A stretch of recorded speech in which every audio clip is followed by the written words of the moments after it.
Hello friends, good evening. कैसे हो? I hope कि आप लोग अच्छे ही होंगे। सो फ्रेंड्स, आज की इस वीडियो हम लोग सॉल्व करेंगे कला वर्ग का प्रैक्टिस सेट। पूरे 50 प्रश्नों को हम लोग इस वीडियो में सॉल्व करेंगे। 50 प्रश्न में से आपके जितने भी प्रश्न सही होते हैं तो लास्ट में आप लोग अपना नाम और स्कोर कमेंट बॉक्स में ज़रूर बताइएगा। और भी अगर आपको क्लासेस देखनी है तो आप लोग प्ले लिस्ट में जाके देख सकते हैं। प्ले लिस्ट में आपको सभी सब्जेक्ट की इंपॉर्टेंट क्लासेस मिल जाएगी। इन क्लासेस की अगर आपको फ्री में PDF चाहिए तो आप लोग हमारे टेलीग्राम चैनल से ज्वाइन हो सकते हैं। टेलीग्राम चैनल का नाम है एजुकेशन मिसाइल। इस वीडियो के डिस्क्रिप्शन बॉक्स में टेलीग्राम चैनल की लिंक दे दिया हूं, आप लोग ज्वाइन हो सकते हैं। साथ ही आप लोग यहां पे क्लासेस का टाइमिंग देख सकते हैं। 9:30 बजे हिंदी लैंग्वेज की क्लास होती है, 2:30 बजे जीके प्लस करंट अफेयर की होती है, शाम 7:30 बजे रीजनिंग एंड सब्जेक्ट एबिलिटी की क्लास होती है। तो चलिए फटाफट क्लास को स्टार्ट करते हैं। अगर आपको भी एक सीट पक्की करनी है, गवर्नमेंट कॉलेज लेना है, एडमिशन लेना है, तो आप लोग हमारे चैनल से जुड़े रहें। विश्वास के साथ आप लोग चैनल से जुड़ जाएं। जितना मटेरियल आपको दिया जा रहा है उतना मटेरियल आप लोग लीजिए और प्रॉपर नोट्स बनाइए, रिवीजन करते रहें। तो चलिए क्लास को स्टार्ट करते हैं फटाफट। जितने भी लोग चैनल से नए हैं सब्सक्राइब कर लेंगे बीएड की पल पल की अपडेट पाने के लिए, ऑथेंटिक अपडेट पाने के लिए। ओके, कुछ डाउट्स वगैरह हो तो आप लोग कमेंट बॉक्स में अपना डाउट क्लियर कर सकते हैं। और जो दोपहर में जीके जीएस की 2:30 बजे क्लास होती है उसमें मैं जो 3 से 4 नए टॉपिक्स करवाता हूं, उसमें से आज आपको कम से कम 2 से 3 क्वेश्चंस आपको देखने को मिलेंगे, क्योंकि अभी मात्र 1 हफ्ते हुए होंगे और 2-3 क्वेश्चंस आपको आसानी से इस क्लास में अभी देखने को मिलेंगे। ओके, चलिए अगर नोट्स बनाए होंगे तो आप लोग 100% क्वेश्चंस को कर लेंगे और मुझे पूरी उम्मीद है कि आज आपका 50 में से 30 प्लस स्कोर जाएगा। और इस वीडियो में बिल्कुल एग्जाम के पैटर्न को ध्यान के रखकर जो है बनाया गया है क्वेश्चंस, यानी कि जिस तरह सेम टू सेम एग्जाम में क्वेश्चन पूछे जाते हैं उसी तरह जो है इसमें क्वेश्चंस आपके हैं। तो समझ लीजिए कि आप एग्जाम हॉल में बैठे हैं और टेस्ट आप लोग दे रहे हैं, एग्जाम दे रहे हैं। तो स्कोर जरूर बताइएगा। निम्नलिखित में से कौन सा युग्म जो है सही नहीं है? कौन सी क्रांति किससे जो है संबंधित नहीं है, किस उत्पादन से संबंधित नहीं है, ये आपको बताना है। तो इसको आप लोग नोट कर लीजिए। यहाँ पे स्वर्ण क्रांति है, तो स्वर्ण क्रांति का जो संबंध होता है फलों के उत्पादन से होता है। ये तो भाई सही है, बिल्कुल ठीक है। उसके बाद नीली क्रांति, नीली क्रांति का संबंध जो है उर्वरकों के उत्पादन से संबंध नहीं है। नीली क्रांति का जो संबंध होता है मत्स्य उत्पादन से होता है। किससे होता है? मत्स्य उत्पादन से होता है। नोट कर लीजिए, मत्स्य उत्पादन बहुत पूछा जाता है एग्जाम में, मत्स्य उत्पादन आप लोग लिख लीजिए, ठीक है। उसके बाद पीली क्रांति, तो ये आपका मतलब युग्म सही नहीं है। उसके बाद पीली क्रांति, पीली क्रांति का जो संबंध है वो तिलहन उत्पादन से है, तिलहन से, और यहाँ पे लिखा है अंडों के उत्पादन से, ठीक है। तो पीली क्रांति के सामने आप लोग लिख लीजिएगा तिलहन उत्पादन। तो यहाँ पे दूसरा और तीसरा जो है युग्म सही नहीं है। ऑप्शन इसका डी वाला बिल्कुल करेक्ट हो जाएगा। अच्छा, उर्वरकों और अंडों के उत्पादन से कौन सी क्रांति सही है, मतलब कौन सा संबंधित है आपको बताना है। कमेंट बॉक्स में बताइए, उर्वरक और अंडों के उत्पादन से संबंधित है कौन? चलिए बताइए सभी लोग कमेंट बॉक्स में। सभी को गुड इवनिंग भाई। सभी लोग वीडियो को लाइक कर देंगे, शेयर कर देंगे। सबसे पहले स्वर्ण क्रांति फलों के उत्पादन से नोट कर लीजिए, नीली क्रांति मत्स्य, पीली क्रांति तिलहन उत्पादन, और उर्वरक और अंडों के उत्पादन से कौन सी क्रांति संबंधित है आपको बताना है। तो यहाँ पे उर्वरक उत्पादन से संबंधित जो है कौन सी क्रांति है, तो नोट कर लीजिए भूरी क्रांति, ठीक है। भूरी क्रांति का जो संबंध होता है वो उर्वरक के उत्पादन से होता है। और अंडों के उत्पादन के लिए जो संबंधित आपकी जो क्रांति है चांदी फाइबर क्रांति, नोट कर लीजिए चांदी फाइबर क्रांति। और दुग्ध उत्पादन का संबंध होता है श्वेत क्रांति से, श्वेत क्रांति का संबंध जो है दुग्ध उत्पादन से होता है। पीली क्रांति आपको बता दिया है, और भी लिख सकते हैं आप लोग लिखना हो तो, जैसे नीली क्रांति बता दिया मछली उत्पादन। काली क्रांति पूछे तो पेट्रोलियम उत्पादन, काली क्रांति पूछे तो पेट्रोलियम उत्पादन से संबंधित होता है। ओके, चलिए नोट कर लिए हैं। लाल क्रांति पूछे तो मांस टमाटर से, लाल क्रांति का पूछे तो मांस टमाटर हो गया, और गोल क्रांति का पूछे तो आलू से, ठीक है। चलिए MTNL निम्नलिखित में से किस श्रेणी में आता है? MTNL निम्नलिखित में से किस श्रेणी में आता है? तो ये आता है नवरत्न की श्रेणी में। ऑप्शन इसका ए वाला बिल्कुल करेक्ट हो जाएगा। चलिए, निम्नलिखित में से कौन से अधिकार को मौलिक अधिकारों से हटाकर एक सामान्य कानूनी अधिकार जो है बना दिया गया है? कौन से अधिकार को मौलिक अधिकारों से हटाकर एक सामान्य कानूनी अधिकार बना दिया गया है? तो वो है संपत्ति का अधिकार, ठीक है। ऑप्शन इसका बी वाला बिल्कुल करेक्ट हो जाएगा। चलिए अगले प्रश्न की ओर चलते हैं। निम्नलिखित में से कौन सा मौलिक कर्तव्य के अंतर्गत नहीं आता है? जवाब देंगे सभी लोग कौन सा मौलिक कर्तव्य के अंतर्गत नहीं आता है। और जितने भी लोग क्लास को देख रहे हैं फटाफट वीडियो को लाइक कर देंगे और शेयर कर देंगे ताकि और सारे लोगों को जो है हेल्प मिल सके। तो मौलिक कर्तव्य के अंतर्गत आपका जो है ये तीनों आते हैं और ये आपका नहीं आता है। अभिव्यक्ति की स्वतंत्रता का संरक्षण, ये जो है मौलिक कर्तव्य के अंतर्गत नहीं आता है। ऑप्शन इसका जो है डी वाला बिल्कुल करेक्ट हो जाएगा। चलिए, संस्कृत नाटक नागानंद की रचना किस शासक द्वारा की गई थी? संस्कृत नाटक नागानंद की रचना जो है किस शासक द्वारा की गई थी? 55 का जवाब देने का प्रयास करेंगे। वेरी इंपॉर्टेंट क्वेश्चन आपके एग्जाम के लिए। संस्कृत नाटक नागानंद की रचना किस शासक द्वारा की गई थी? हर्षवर्धन के द्वारा जो है की गई थी। ठीक है, ऑप्शन इसका जो है बी वाला बिल्कुल करेक्ट हो जाएगा। और भी क्लासेस आपको प्ले लिस्ट में मिल जाएंगी सभी सब्जेक्ट की। ओके, चलिए ये बताइए, ये टॉपिक्स वाइज क्लास से क्वेश्चन मिला कि नहीं मिला? चलिए इसमें आप लोग मिलान करिए, फिर बताइए कौन से समाज के संस्थापक कौन हैं? प्रार्थना समाज के सभी लोगों को पता है। अगर देखिए आत्माराम पांडुराम ना हो तो केशव चंद्र सेन आपको लगा देना है। ठीक है, जवाब देंगे सभी लोग। 56 का जवाब देंगे सभी लोग। आर्य समाज के दयानंद सरस्वती हैं। ब्रह्म समाज के बताइए, ब्रह्म समाज के बताइए। राजा राम मोहन राय हो गए। वेद समाज के,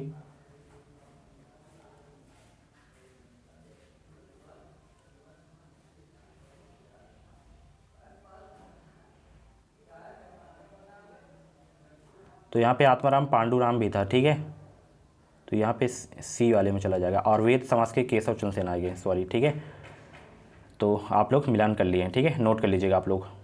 वेद समाज में आप लोग केशव चंद्र सेन नोट कर लीजिएगा, मैं आत्माराम पांडुरंग ध्यान नहीं दिया था। ठीक है, चलिए, पृथ्वी के भू प्रपटी तथा मेंटल के बीच की सीमा कहलाती है क्या? 57 का जवाब देंगे। पृथ्वी के भू प्रपटी तथा मेंटल के बीच की सीमा क्या कहलाती है? क्या है वो? तो वो है मोह असातत्य। ऑप्शन इसका ए वाला बिल्कुल करेक्ट हो जाएगा। चलिए, डोल ड्रम्स दबाव क्षेत्र निम्नलिखित में से किन दो अक्षांशों के बीच स्थित है? डोल ड्रम्स दबाव क्षेत्र निम्नलिखित में से किन दो अक्षांशों के मध्य स्थित है? आंसर सोचने का अगर आप लोगों को ज़्यादा समय चाहिए तो आप लोग वीडियो को रोक भी सकते हैं। और वीडियो पसंद आए, क्लास पसंद आए तो प्लीज़ वीडियो को लाइक ज़रूर किया करें और क्लास के बारे में अपना फीडबैक ज़रूर दिया करें। तो डोल ड्रम्स दबाव क्षेत्र निम्नलिखित में से किन दो अक्षांशों के मध्य स्थित है? ये 5 डिग्री उत्तरी से 5 डिग्री दक्षिणी के मध्य स्थित है। ऑप्शन इसका ए वाला बिल्कुल करेक्ट हो जाएगा। चलिए, अगले प्रश्न का जवाब देंगे। तंबाकू का कौन सा घटक उसे मानव उपभोग के लिए हानिकारक बनाता है? तंबाकू का कौन सा घटक उसे मानव उपभोग के लिए हानिकारक बनाता है? 59 का जवाब देने का प्रयास करेंगे। तो वो जो है हानिकारक बनाता है निकोटीन। क्या बनाता है? निकोटीन। ऑप्शन इसका जो है बी वाला बिल्कुल करेक्ट हो जाएगा। चलिए, BOD का असंक्षिप्त रूप बताइए। BOD का फुल फॉर्म क्या होगा? ये बहुत एग्जाम में पूछा जाता है, तो BOD का फुल फॉर्म याद रख लीजिएगा, नोट कर लीजिए। तो BOD का फुल फॉर्म होता है बायोलॉजिकल ऑक्सीजन डिमांड। क्या होता है? बायोलॉजिकल ऑक्सीजन डिमांड होता है। ऑप्शन इसका सी वाला बिल्कुल करेक्ट हो जाएगा। ओके, चलिए, निम्नलिखित में से मानव शरीर की किस प्रणाली से एल्वियोली संबंधित है? जवाब देंगे। 61 का राइट आंसर क्या हो गया? एल्वियोली संबंधित है किस प्रणाली से? अब आगे क्वालिटी अभी थोड़ा सही है PDF की, तो टेंशन मत लीजिए। तो श्वसन प्रणाली जो है एल्वियोली से संबंधित है। ऑप्शन इसका डी वाला बिल्कुल करेक्ट हो जाएगा। ध्वनि की तीव्रता का SI मात्रक क्या है? बहुत ही नॉर्मल क्वेश्चन है। तो ध्वनि की तीव्रता का SI मात्रक क्या है? डेसिबल। ऑप्शन इसका ए वाला बिल्कुल करेक्ट हो जाएगा, बट बहुत ही इंपॉर्टेंट है। आवृत्ति का हर्ट्ज है। और टेस्ला बताइए किसका है? टेस्ला बताइए। चलिए, चुंबकीय फ्लक्स का। चलिए, नीले तथा हरे रंग के मिश्रण से जो है कौन सा रंग प्राप्त होता है? Very very most important question है, स्टार लगा के नोट कर लीजिएगा। नीले तथा हरे रंग के मिश्रण से कौन सा रंग प्राप्त होता है? तो देखिए, नीले तथा हरे रंग के मिश्रण से जो रंग प्राप्त होता है वो रंग प्राप्त होता है सियान। कौन सा रंग प्राप्त होता है? सियान प्राप्त होता है। ऑप्शन इसका ए वाला बिल्कुल करेक्ट हो जाएगा। चलिए, संगणक या कंप्यूटर शब्दावली में FTP का असंक्षिप्त रूप क्या है? FTP का फुल फॉर्म बताना है। 64 का जवाब देने का प्रयास करेंगे सब लोग। FTP का फुल फॉर्म क्या होगा? FTP का फुल फॉर्म बताने का प्रयास करेंगे सभी लोग। तो FTP का फुल फॉर्म होगा फाइल ट्रांसफ़र प्रोटोकॉल। ऑप्शन इसका डी वाला बिल्कुल करेक्ट हो जाएगा। ठीक है, चलिए, एक ऊष्माक्षेपी प्रतिक्रिया क्या होती है? बताइए, एक ऊष्माक्षेपी प्रतिक्रिया क्या होती है? एक ऊष्माक्षेपी प्रतिक्रिया क्या होती है? 65 का जवाब देने का प्रयास करेंगे।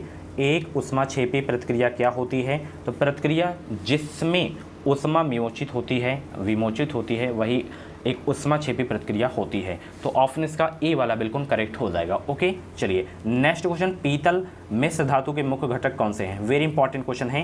पीतल मिश्र धातु के मुख्य घटक कौन से हैं? तो वो है तांबा तथा जस्ता, ऑप्शन इसका ए वाला बिल्कुल करेक्ट हो जाएगा।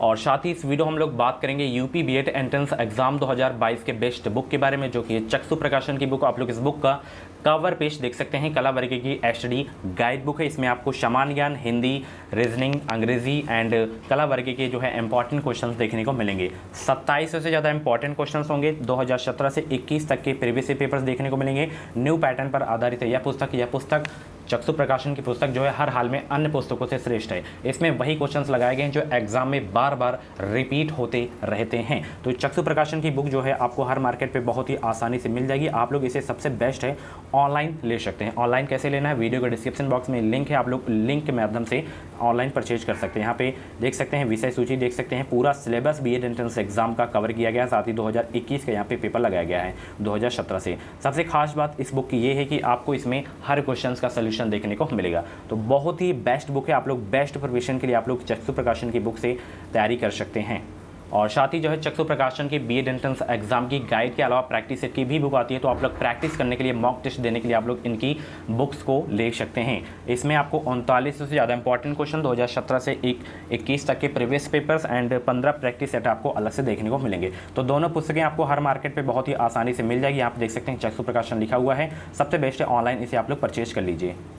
तो पीतल मिश्र धातु के मुख्य घटक कौन कौन से हैं? 66 का क्या हो जाएगा? तांबा और जस्ता हो जाएगा। ठीक है, ऑप्शन इसका ए वाला बिल्कुल करेक्ट हो जाएगा। निम्नलिखित में से कौन भारत का राष्ट्रीय जलीय जीव है?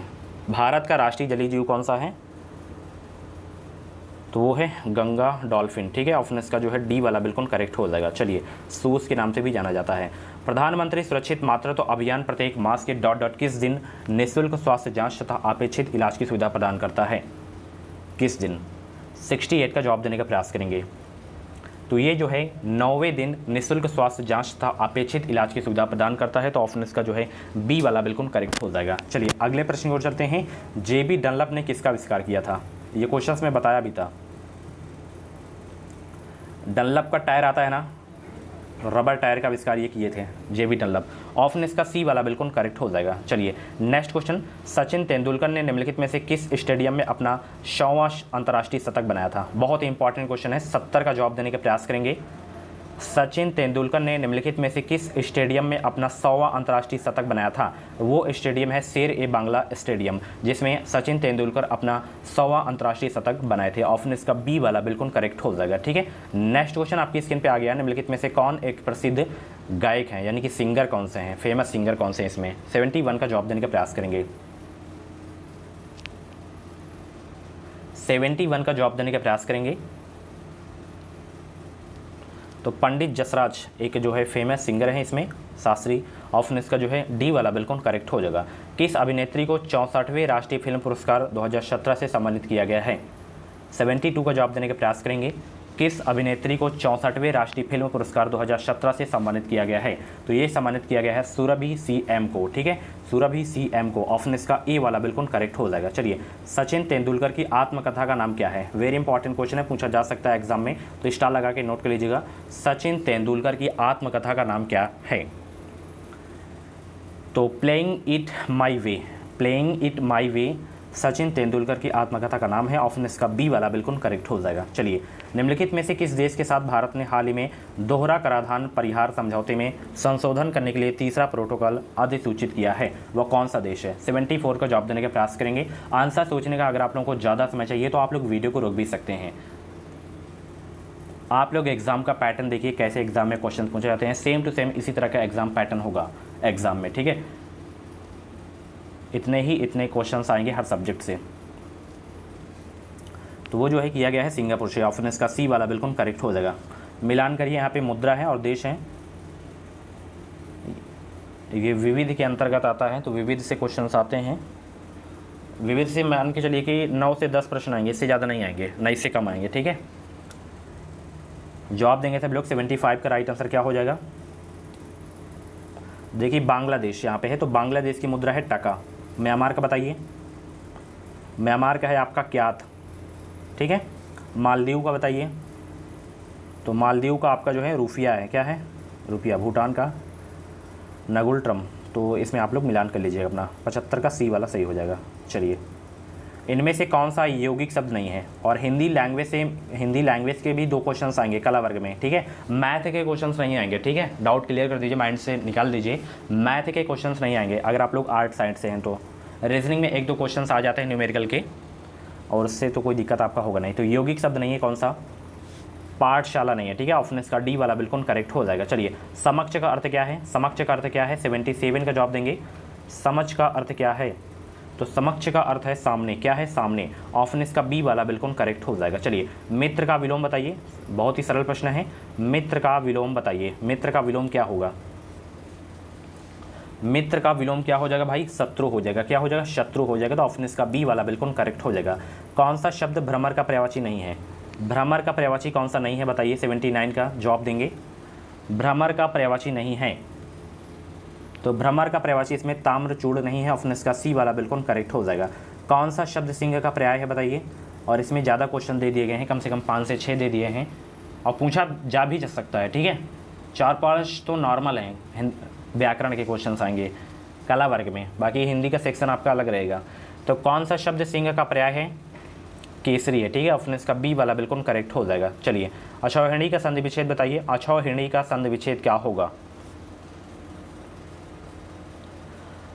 अक्षौहिणी का संधि विच्छेद बताइए। बहुत ही सरल प्रश्न है, जवाब देने का प्रयास करेंगे सभी लोग। तो ये दोनों प्रश्न जो हैं संधि विच्छेद के हैं, दोनों प्रश्न आपको बताने हैं, ठीक है। आज का ये आपका होमवर्क है। चलिए, रटाई में प्रत्यय बताइए। रटाई में प्रत्यय कौन सा है? 83 का जवाब देने का प्रयास करेंगे। रटाई में प्रत्यय है आई प्रत्यय, ठीक है। ऑप्शन इसका ए वाला बिल्कुल करेक्ट हो जाएगा। यहाँ पे एंटोनिम्स आपको बताना है इसका।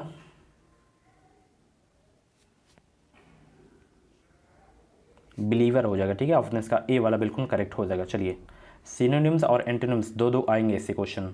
इसमें यहाँ पे देख सकते हैं सिनोनिम्स आ गया, इसका बताइए सिनोनिम्स क्या हो जाएगा? मेल वोलेंट हो जाएगा। ऑप्शन इसका ए वाला बिल्कुल करेक्ट हो जाएगा। चलिए,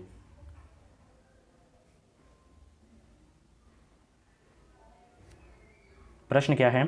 choose the one which can be substitute for the given word sentence. One who collects coin. सभी लोग जवाब देने का प्रयास। One who collect coins.